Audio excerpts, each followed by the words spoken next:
नमस्कार।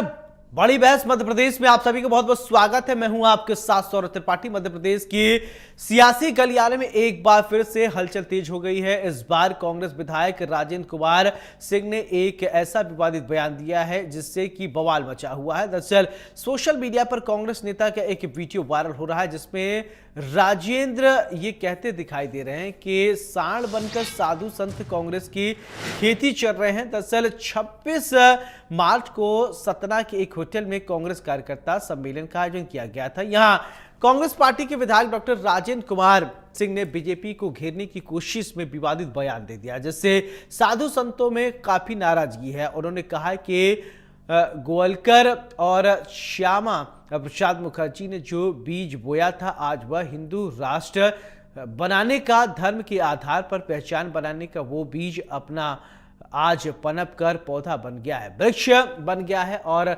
संयोग ऐसा है कि पहले राम मंदिर फिर महाकुंभ आ गया। इसके साथ ही राजेंद्र सिंह ने महाकुंभ में शामिल हुए लोगों की संख्या पर भी तंज कसा है। लेकिन जैसे ही राजेंद्र सिंह का ये वीडियो वायरल हुआ वैसे ही सियासत भी तेज हो गई। उसके बाद अपने इस वायरल वीडियो पर स्पष्टीकरण भी राजेंद्र सिंह ने दिया है। उधर कांग्रेस विधायक राजेंद्र सिंह के बयान पर बीजेपी विधायक रामेश्वर शर्मा ने पलटवार करते हुए कहा कि कांग्रेस के लोग हमेशा साधु संतों का अपमान करते हैं। वैसे राजेंद्र सिंह इस तरह के बयान नहीं देते हैं, लेकिन लगता है कि कांग्रेस में उपेक्षित हैं और राहुल गांधी में नजर में आने के लिए इस तरह के बयान दे रहे हैं।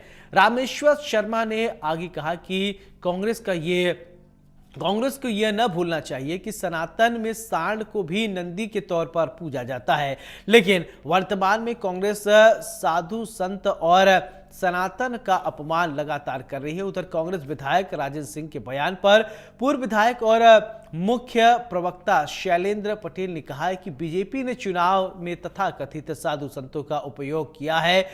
चुनाव के पहले या चुनाव के दौरान स्वार्थ सिद्धि के लिए उपयोग किया जाता है और जिससे उससे देश की राजनीति दूषित हो रही है। आज इसी मुद्दे पर विस्तार से चर्चा होगी। चर्चा के लिए कुछ मेहमान जुड़ेंगे, लेकिन उससे पहले राजेंद्र सिंह का विवादित बयान और उस पर दी गई सफाई सुनाएंगे और उसके बाद फिर पूरे मामले पर सियासी बयानबाजी सुनेंगे। लगाई 10-12 करोड़ से ज्यादा लोग नहीं गए। मैं विज्ञान का विद्यार्थी हूं, इंजीनियर हूं, लेकिन 60 करोड़ व्हाट्सएप यूनिवर्सिटी ने भर दिया लोगों के दिमाग में। और फिर इन्होंने साधु सन्यासी जो हैं, बाबा बैरागी, महामंडलेश्वर, इनको छोड़ दिया है जनता के बीच में। जाओ प्रवचन करो, भाजपा का प्रचार करो, हिंदुत्व की बात करो, सनातन धर्म की बात करो। और ये सांड चर रहे हैं दूसरों का खेल। कल 26 तारीख को सतना में हुए एक कार्यकर्ता सम्मेलन में मैंने कुछ अपने भाषण में चीज़ें कही थी। उसका कुछ लोगों ने बुरा माना और चर्चा में है ये बात। अपने अपने तरीके से लोगों ने उसकी व्याख्या की और इलेक्ट्रॉनिक मीडिया, प्रिंट मीडिया, उसमें भी ये बातें कुछ आ रही, लिखी गई हैं, कही जा रही हैं। मैंने जो कल कहा था, मैंने ये कहा था कि जो साधु, महात्मा, संत, महामंडलेश्वर जो भाजपा का प्रचार कर रहे हैं वो निंदनीय है। और जो मैंने सांड की बात कही थी वो एक उपमा है, एक लोकोक्ति है, एक कहावत है।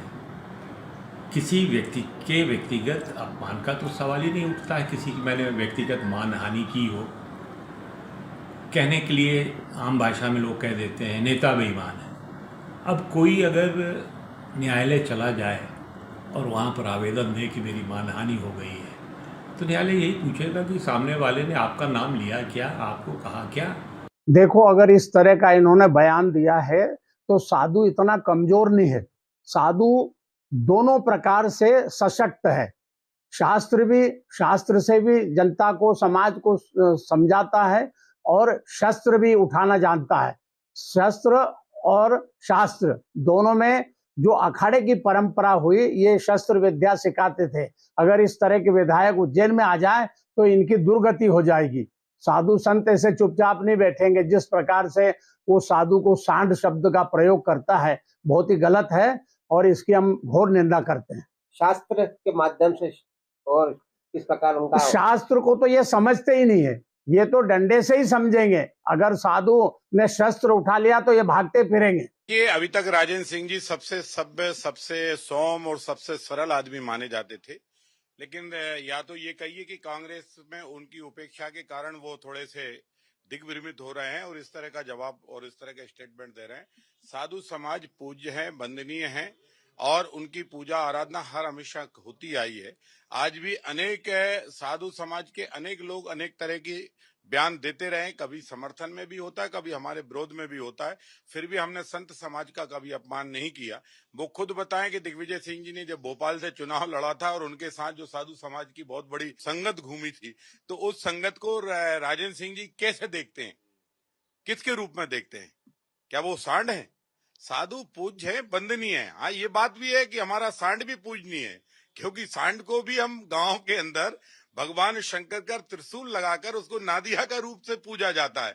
अब कांग्रेस सांड की पूजा भी भूल गई, कांग्रेस गौमाता की पूजा भी भूल गई, कांग्रेस गंगा में नहाना भी भूल गई, कांग्रेस राम मंदिर जाना भी भूल गई, कांग्रेस हिंदुओं की बात करना भी भूल गई।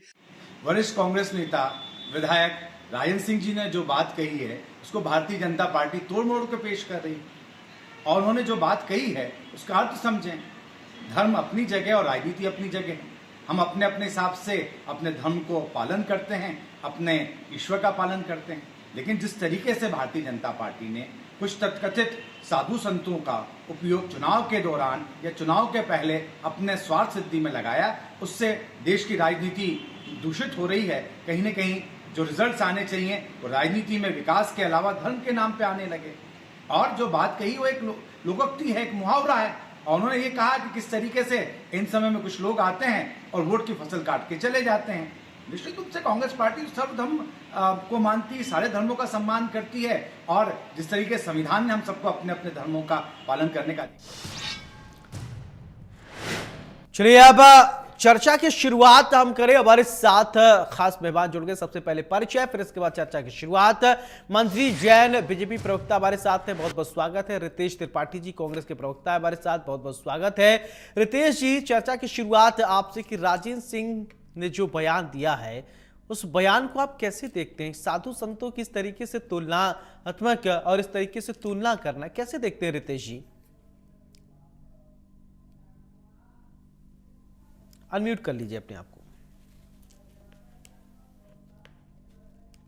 साधु के भेष में आकर भारतीय जनता पार्टी का या किसी भी पार्टी का प्रचार करने के लिए ही आपने चोला पहन रखा है।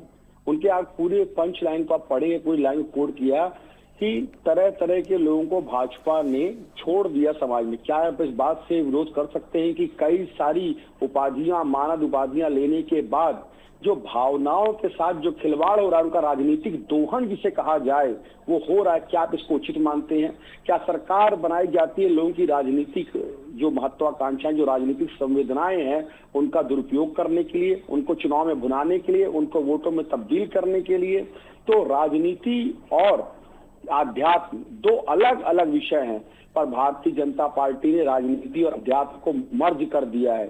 भूख, गरीबी, बेरोजगारी, गिरता हुआ बाजार, पलायन होते हुए युवा, इन सब बातों से भाजपा कोई लेन देन। मूल मुद्दों की आप बात करेंगे तो सारी बातों को त्रेता युग में, सतयुग में, कहीं औरंगजेब में, कहीं हुमायूं में घुमा देंगे। तो अगर उन्होंने सिर्फ उन लोगों के लिए, चंद लोगों के लिए कहा गया है, यदि हिंदू समाज से कोई अपराध करता है और मैं कहूं कि अपराधी की बात उठाई जाए तो पूरे हिंदू समाज को गाली नहीं दी जा रही है। इस बात को बहुत स्पष्ट है। और भारतीय जनता पार्टी के ऐसे बहुत बड़े बड़े मठाधीश है जो अपने मंचों के राम कथा के नाम पर, क्या भगवान राम ने कहा है कि भाजपा को वोट देना? क्या भगवान कृष्ण ने कहा कि भाजपा को ही वोट दे के जाना? अगर ऐसा भगवत गीता में, रामायण में कहीं लिखा हो तो बताइए। पर ये राम कथा करते करते 100 बार भाजपा को वोट देने की बात करते हैं, और उसमें से कोई बहुत दूर जाने, जितनी मैं सतना जिले से आता हूँ और मुश्किल से यहाँ से 50 किलोमीटर दूरी पर राम भद्राचार्य जी का आश्रम है, और आप उनकी किसी भी भगवत कथा को उठाकर देखिए, वो बार बार इस बात को कहते हैं कि भाजपा को वोट दीजिए, भाजपा को वोट दीजिए। क्या आपको ये मानद उपाधियां, क्या जो आपको सम्मान मिल रहा है, तो क्या भाजपा को वोट दिलवाने के लिए मिल रहा? ये अपने आप में हमारी संस्कृति के पतन का सबसे बड़ा कारण है। किसी बहुत बड़े विचारक ने कहा था कि यदि लोगों को धर्म के नाम की अफीम चटा दी जाए तो बहुत सहजता से आप उस देश पर काबू कर सकते हैं। इस बात को कई जगहों पर कोट किया गया था, और आज हमारे देश के साथ वही हो रहा है। और विश्व के आप किसी भी इतिहास की राजनीतिक पार्टी को उठाकर नहीं पाएंगे जो धर्म के नाम पर लोगों की मनोभावना के साथ खिलवाड़ कर रही हो। देश के मुख्य बिंदुओं पर कभी किसी का कोई भी ध्यान नहीं दे रहा। हाल के मुद्दों पर आपसे बात करना चाहूंगा। एक तो मुद्दा चल रहा, छावा मूवी को हम संसद में दिखाएंगे, विधानसभाओं में दिखाएंगे, घर घर में दिखाएंगे, पहला मुद्दा। दूसरा मुद्दा, औरंगजेब के हम कब्र उखाड़ेंगे। पर देश का मुद्दा क्या है? हमारे हजारों जवानों को अमेरिका ने किस तरह से हथकड़ियां लगाकर घृणित कृत्य करते हुए भेजा, किस तरह से हमारे प्रधानमंत्री जी का अमेरिका में कदम कदम पर अपमान किया गया, पर भारतीय जनता पार्टी के मुंह से चूं से मुंह नहीं निकल सकती।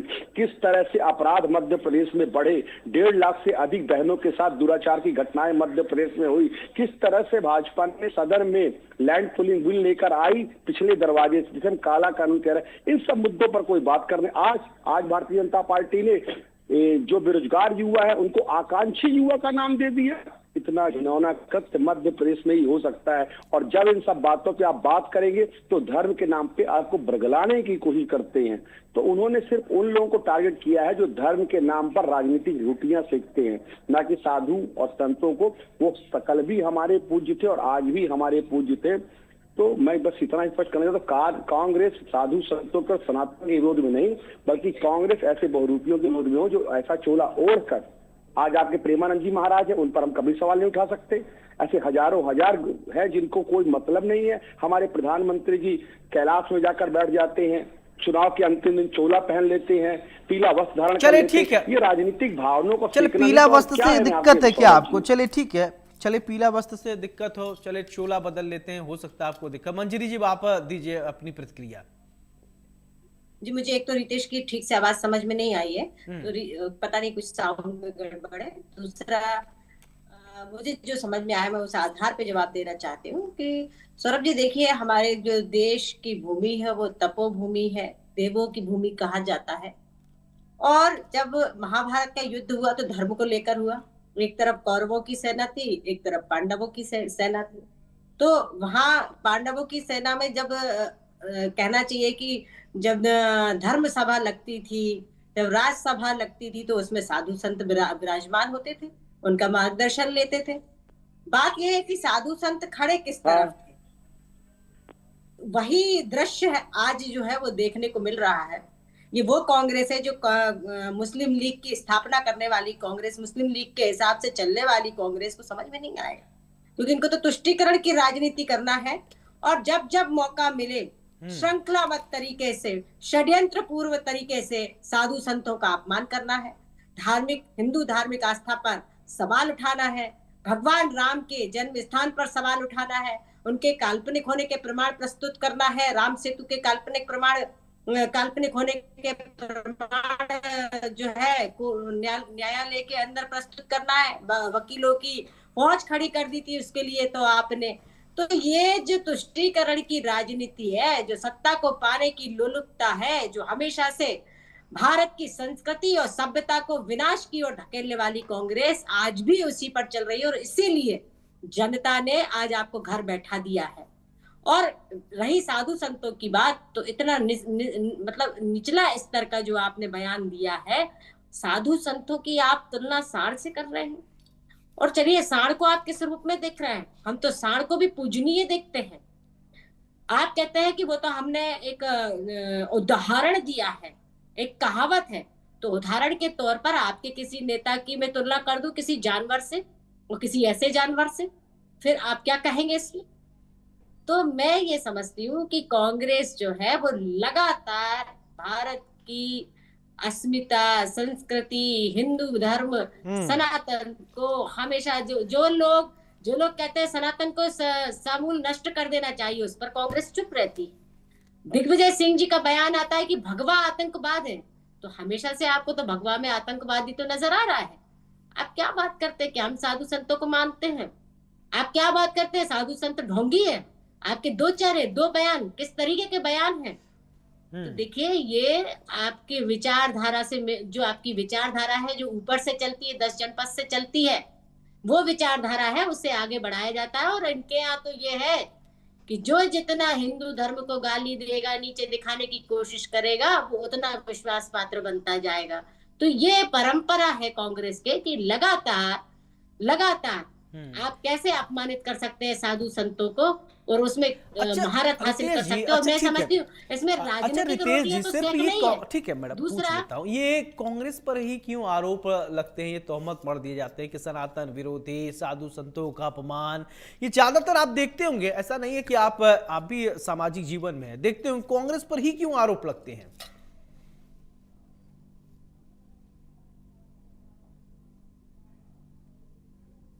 रितेश जी, ये सवाल आप मंजरी जी से पूछ रहे हैं।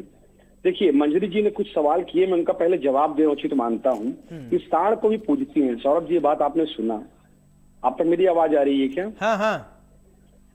मुझे एक ऐसा पंचायत बता दे जहाँ पे हर दिन सैकड़ों गायों की छत विच्छत लाश न मिलती हो। मध्य प्रदेश में लगभग 20 लाख गाय आवारा पशुओं के रूप में घूम रही है। मंजरी जी, आप मुझे कोई पंचायत बताएंगी? विषय पे नहीं है रितेश जी, कहाँ पूजा हो रही है? डिबेट कर लेंगे गायों के ऊपर भी, और आप गायों के कितने शुभचिंतक है। अखिलेश जी का बयान आ गया, ठीक है, अखिलेश जी का बयान आ गया। मंजरी जी सुन लीजिए ना, आपने कहा सैकड़ों कांग्रेस के वकीलों की फौज ने राम मंदिर का विरोध किया था, एक वकील का नाम आप बता दीजिए, आपको तो मालूम है। कपिल सिब्बल जी के नेतृत्व में वकीलों की फौज खड़ी कर दी थी आपने न्यायालय की, न्यायालय के सामने आपने एफिडेविट कपिल सिब्बल और बाकायदा नहीं व्हाट्सएप, आप गूगल पे सर्च कर लीजिए और सुनिए। मैं इसी देश की नागरिक हूँ, देख रही हूँ, लगातार वॉच कर रही हूँ, और नई भारतीय जनता पार्टी की कार्यकर्ता नहीं हूँ। पिछले 27-28 सालों से भारतीय जनता पार्टी और भारतीय राजनीति से सुनिए प्रत्यक्ष रूप से जुड़ी हुई हूँ। राजनीति को मैं बहुत प्रत्यक्ष रूप से देख रही हूँ, पास से देख रही हूँ। कपिल सिब्बल आपके वकील, आपने सोनिया गांधी जी ने सर्वे कराया, और कहा, वो रिपोर्ट तैयार कराई कि राम सेतु तो काल्पनिक है, वो तो एक पहाड़ था, पत्थर था। मेरे पास सारे प्रमाण है रितेश जी, कांग्रेस ने प्रमाण इकट्ठे किए, और आपने कहा पर्यावरण के लग जाती है। अब जैसे मैंने उनसे पूछा, एक वकील का नाम बता दीजिए, इनके होश पाफ्ता हो गए। कपिल सिब्बल का नाम बता रही हूँ ना मैं आपको। मध्य प्रदेश को कपिल सिब्बल ने डिबेट की थी, आप लोगों को बात की जानकारी कपिल सिब्बल ने की थी। अरे मेरे सवाल का जवाब आपने नहीं दिया रितेश जी, मेरे सवाल का जवाब दे दीजिए। ठीक है, आप घुमाइए मत। कांग्रेस पर ही क्यों आरोप लगते हैं सनातन विरोधी? क्या कांग्रेस सनातन विरोधी है, साधुओं का अपमान करती है? कांग्रेस सनातन विरोधी नहीं, कांग्रेस देश के लिए सोचने वाली पार्टी है। अच्छा रितेश त्रिपाठी, आप दिल पे हाथ रख के कहिए कि नंदी को पूजा जाता है कि नहीं? आप भी तो हिंदू हैं, ब्राह्मण हैं, बताइए नंदी को पूजा जाता है कि नहीं? राजनीतिक बात नहीं होता है या नहीं? राजनीतिक बात बहुत हो गया। नंदी को पूजा जाता है, गायों को भी पूजा जाता है, पर पूजने का मान होता है। मध्य प्रदेश की किसी भी पंचायत में यदि गायों को न काटा जाता हो, न मारी फिरती हो, इस तरह की, तो आप जब जानते हैं, आप कभी खड़े हुए, आप जब जानते हैं तो कभी आपने मुखर होकर आवाज उठाई? सौरभ जी, आप अगर मेरे को जानते होंगे तो आप ये मुहिम के बारे में यदि आप अलग से बात करेंगे। चलिए ठीक है मंजरी जी, बोलिए। मंजरी जी मेरा, ठीक है रितेश जी आ रहा हूं मैं आपके पास। मंजरी जी, मेरा सवाल आपसे कि क्यों कांग्रेस पर ही ये सनातन विरोधी लंबे समय से आरोप लग रहे हैं? क्यों ऐसा क्या हो रहा है राजनीति में, बताइए।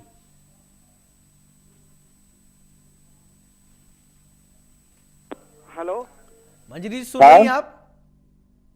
की सरकार थी, मेरी आवाज आ रही है? हाँ, आप बोलिए।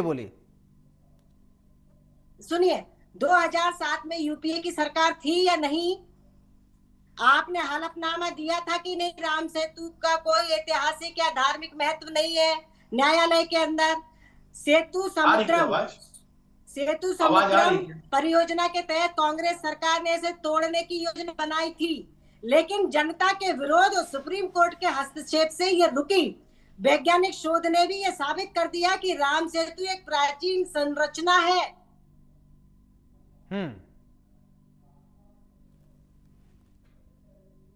ठीक है, राम सेतु एक प्राचीन संरचना, लेकिन राम सेतु की बात नहीं हो रही यहाँ साधु संतों को लेकर, तो वैज्ञानिक तरीके से उसको प्रमाणित कर दिया गया है।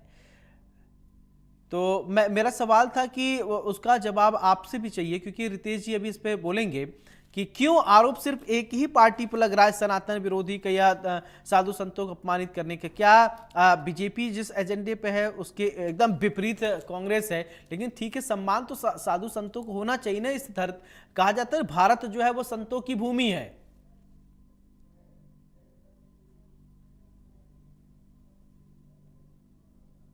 मंजरी जी,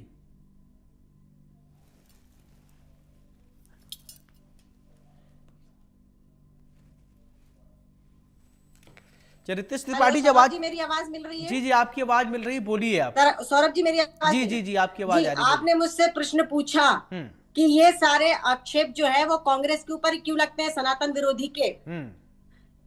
तो एक श्रृंखलाबद्ध तरीके से आपने राम सेतु से लेकर और भव्य राम मंदिर निर्माण तक और कुंभ महाकुंभ में जिस तरह से आपने प्रश्न चिन्ह लगाए, मल्लिकार्जुन खड़गे जी का बयान था कुंभ में नहाने से क्या होता है, कुंभ में वो पापी लोग। चलिए ठीक है, चलिए ठीक है, रितेश त्रिपाठी जी, ठीक है मैडम, तो अच्छा आपने याद दिलाया, ठीक किया। अच्छा ये मैं पूछ लेता हूँ रितेश जी, सनातन विरोधी, हिंदुओं विरोधी सिर्फ कांग्रेस पर ही आरोप लगते। देखिए दुनिया लगभग 66 करोड़ से ज्यादा लोग स्नान करके आ गए वहां पर, लेकिन आपके जो विशेष लोग हैं वो महाकुंभ नहीं गए। वहां उनको वायरस दिखाई दे रहा था कि वहां जाएंगे बीमार हो जाएंगे, लेकिन अभी तक तो नहीं, कोई एक भी खबर मैंने भी नहीं पढ़ा कि कोई बीमार हुआ हो जो कुंभ में स्नान करके आया। क्यों सिर्फ आरोप कांग्रेस पर ही लगते हैं सनातन विरोध के? सौरभ जी, आपने बहुत अच्छा आंकड़ा बताया, इसके लिए मैं आपको धन्यवाद देता हूँ। साथ में पूछना चाहता हूँ, क्या आप मुझे वो आंकड़ा बता सकते हैं कितने लोग इस कुंभ में मारे गए, भगदड़ में कितने लोगों की मौत हुई, कितने परिवार अनाथ हो गए, कितने बच्चे अनाथ हो गए? इसका कोई आंकड़ा है क्या आपके पास? सरकार ने लाशों पर जेट पर सुरक्षा क्यों बैठा के रखी थी? सरकार ने आज तक मारे गए लोगों का आंकड़ा क्यों नहीं उजागर किया? और इनकी बातों से आहत होकर मैंने अभी नेट में सर्च किया, 30 अक्टूबर 2018 का पेपर कहता है कि 25 साल पहले राम मंदिर के समर्थन में राजीव गांधी ने खुलवाया था ताला, और भाजपा ने सदन से लेकर सड़क तक इसका विरोध किया था। 30 अक्टूबर 2018 का शाम का 6:36 का अपडेट है। लेकिन जब राम मंदिर में जब बुलाया गया, आप लोग गए नहीं, आपने काम तो कराया था, लेकिन गए क्यों नहीं? फिर राम मंदिर में बुलाया गया, नहीं बुलाया गया, देश के सामने सबसे बड़ी समस्या, देश के लाखों लाख युवा हैं जो बेरोजगारी की मार झेल रहे हैं। राम मंदिर और गंगा मिष्टान रितेश त्रिपाठी, आप भी बहुत अच्छी तरीके से जानते हैं, राजनीतिक प्रवक्ता है कांग्रेस के, नहीं बोलेंगे, बहरहाल कोई बात नहीं, वो सब समझते हैं। रितेश जी बहुत बहुत शुक्रिया आपका, मंजरी जी आपका भी बहुत बहुत शुक्रिया हमारे साथ बड़ी बहस में चर्चा करने के लिए। देखिए भारत संतों की भूमि है, यहाँ पर संतों का अपमान शायद कोई नहीं सहेगा। इस तरीके की शब्दावलियों का इस्तेमाल संतों के लिए करना वो ठीक नहीं है। बड़ी बहस में मेरे साथ फिलहाल इतना ही, नमस्कार।